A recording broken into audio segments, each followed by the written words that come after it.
পত্রিকাগুলো খুললে দেখবেন এখন সবার আগে পত্রিকায় বেরোচ্ছে আপনার ওই বিজ্ঞাপন।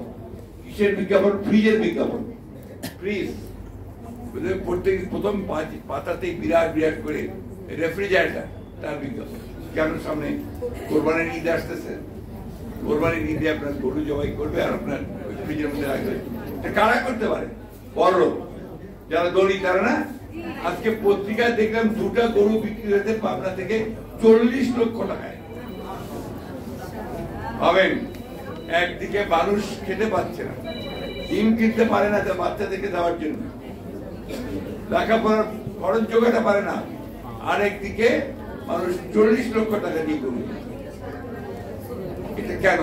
কারণ এই দেশের অর্থনীতিকে এমন জায়গায় নিয়ে যাওয়া হয়েছে যে জায়গায় সেই অর্থনীতি শুধুমাত্র গরিবদের গরিব করছে আর বড়দের বড়। আপনারা তো অনেকে টিভি দেখেন, হ্যাঁ হ্যাঁ। এখন শোনেন, এখানে সমস্যা হচ্ছে যেটা বলেছেন চাকরি, চাকরিও নাই। আওয়ামী লীগের সার্টিফিকেট ছাড়া আমার টাকাও লাগবে, টাকা ছাড়াও। আজকে দেখেন পত্র পত্রিকায় কয়েকদিন ধরে খুললেই দেখবেন যে শুধুমাত্র বলা হচ্ছে কি যে বেনাজি, নজিরবিহীন, মানুষের নজিরবিহীন দুর্নীতি, তাই না?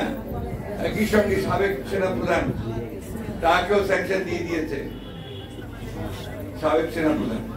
আর এমপি, তাদের তথাকথিত এমপি, তাকে কলকাতা নিয়ে গিয়ে টুকরা টুকরা বটি বটি করেছে।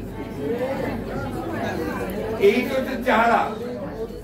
এখন সেনাবাহিনীর অবস্থা কি? একটা ইনস্টিটিউশন হিসাবে তার সম্মান ইজ্জত কোথায় থাকে যখন তার সাবেক সেনা প্রধানকে স্যাংশন দেয়? সেই পুলিশ বাহিনীর মর্যাদা কোথায় থাকে যার সাবেক প্রধানকে এবং ডিবিজিকে পালিয়ে যেতে হয় দেশ থেকে? কোথায় থাকে? কার সম্মান কোথায় থাকে? আজকে এরা দেশটাকে ধ্বংস করে। একটা কথা আমাদের মনে রাখতে হবে, এখন ওই সিপিডি আছে আপনার, আমাদের একটা অর্গানাইজেশন, যারা একটা সমীক্ষা করেছেন। সেই সমীক্ষায় তারা বলছেন যে নিম্ন আয়ের মানুষের কাছে আজকে যে জিনিসপত্রের দাম এত বেড়েছে, তাদের কাছে সেটাকেও বিলাসবহুল মনে হয়। গরু গোশত কেনেন না, 30 মাস তো প্রশ্নই উঠতে পারে না, তাই না? এমনকি ভালো সবজি এখন আর কেউ কেনে না, কারণ দাম বেশি, সেগুলোকে বিলাসবহুল মনে হয়। আর এখন সয়াবিন তেল বলেন, পাম অয়েল বলেন, সবকিছু দাম ভারত, শ্রীলঙ্কা, থাইল্যান্ড, ভিয়েতনাম থেকে বেশি। আমরা এমনিতেই সাধারণ মানুষ, সেখানে আমাদেরকে এই অবস্থায় চলেছে। আমি বক্তব্য দীর্ঘ করবো না।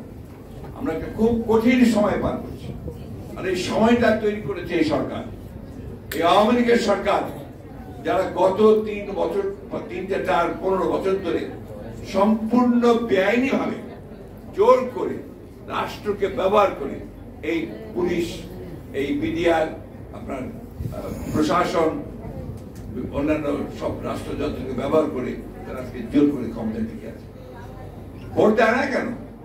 ভোট দেয় না একটা মাত্র কারণ, যে ভোট দিলে ওরা 10টার বেশি আসনই পাবে না। আমি কথা বারবার বলেছি, আবারও বলছি যে আসেন, এত সাহস থাকে, আপনারা অনেক কথা বলেন, আসেন না, একটা নির্বাচন করেন যেখানে নিরপেক্ষ নির্বাচন কমিশন থাকবে, সে নির্বাচন করেন, কার কত জনপ্রিয়তা বোঝা যাবে। কালকে আবার বলছে যে আপনার ওই যে আপনার ভালো জিনিসটা কি আমরা দেখতে পাই, এত উন্নতি হয় আমরা নাকি চোখে দেখতে পাই না, আমরা কি সবচেয়ে খারাপ জিনিস দেখি। আরে ভালো জিনিসটা হচ্ছে কাদের জন্য? তোমাদের জন্য ভালো জিনিস। এই যে বানিয়েছো বিশাল বিশাল তোমার মেগা প্রজেক্ট করে, এটাতে তোমাদের জন্য। তোমরা এখান থেকে প্রচুর চুরি করেছো, দুর্নীতি করেছো, আর এই ঢাকা শহরের লোকজনদের জন্য কিছু করার চেষ্টা, কিন্তু লাভ তো হয় না। আজকে আমি আপনার ওই এলিভেটেড এক্সপ্রেসওয়েতে আসলাম, উঠে তারপর যেই নামলাম আর নড়তে পারি না, যেখানে আটকে ওখানে আটকে থাকলাম। তার লাভটা কি হলো? আমি তো আপনার যে সময়ের মধ্যে 15 মিনিটের মধ্যে চলে আসার কথা, সেখানে আমার 1 ঘন্টা বেশি লেগে গেল। লাভ কোথায় হলো? আজকে প্রত্যেকটি ক্ষেত্রে আপনি ঢাকা শহরে দেখাচ্ছেন, আর তারপরে বাইরে যাবেন, আপনি বেশি দূর না, আপনি মুন্সিগঞ্জে যান, রাস্তাগুলো দিয়ে চলা যায় না, রাস্তা দিয়ে আপনি হাঁটতে পারবেন না, আপনি ময়মনসিংহে যান, হাঁটতে পারবেন না। নারায়ণগঞ্জে যান, চলতে পারবেন না, কারণ ওখানে কোনো উন্নয়ন নাই। উন্নয়ন সব এই তথাকথিত আপনার এই স্ট্রাকচার মেগা প্রজেক্ট করে মেগা দুর্নীতি করছে। আমি একটা কথা বলি, শেষ করব। আমাদের এখন সময় এসেছে কিন্তু আমাদের নিজেদেরকে সংগঠিত করার। আমরা চেষ্টা করছি, জেল খাটছি, আমরা বারবার আমাদের মা বোনেরাও আপনারা জেলে যাচ্ছেন, কিন্তু আমরা কিন্তু চূড়ান্ত বিজয় অর্জন করতে এখন পর্যন্ত পারিনি। এই চূড়ান্ত বিজয় অর্জনের জন্য আমাদের সংগঠনকে আরো দৃঢ় করতে হবে। নিজেদের মধ্যে ছোটখাটো ভুল ত্রুটি যেগুলো ভুল বোঝাবুঝি আছে সব দূর করে ফেলেন, সবাই মিলে একসাথে একজোটে নামেন।